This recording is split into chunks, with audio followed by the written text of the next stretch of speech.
मातोश्रीवरील मवियाची बैठक संपली। शरद पवार, उद्धव ठाकरे, जयंत पाटलांमध्ये जवळपास 2 तास चर्चा। तर उद्धव ठाकरेंची शिवसेना 15 ते 16 जागांची घोषणा करणार, संजय राऊतांची माहिती। 28 मार्चला अजित पवारांच्या राष्ट्रवादीची लोकसभेची यादी जाहीर होण्याची शक्यता। अजित पवार गट 5 पेक्षा जास्त जागांसाठी आग्रही असल्याची माहिती।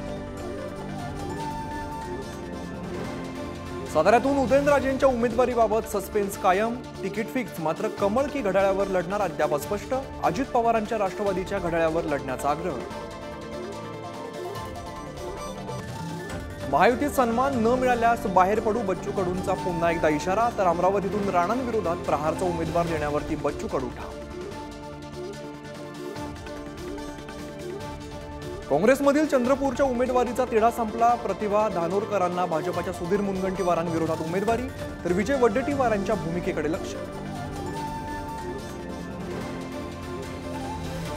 सोलापुरात उमेदवारी जाहीर होताच राम सातपुते आणि प्रणिती शिंदेमध्ये पोस्टर वॉर।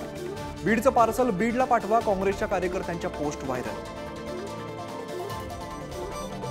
देशभरात होळीचा उत्साह, नेत्यांकडून दणक्यात धुळवड साजरी। मुख्यमंत्र्यांची ठाण्यात कार्यकर्त्यांसोबत रंगपंचमी, तर पुण्यातही राजकीय नेत्यांकडून सप्तरंगांची उधळण।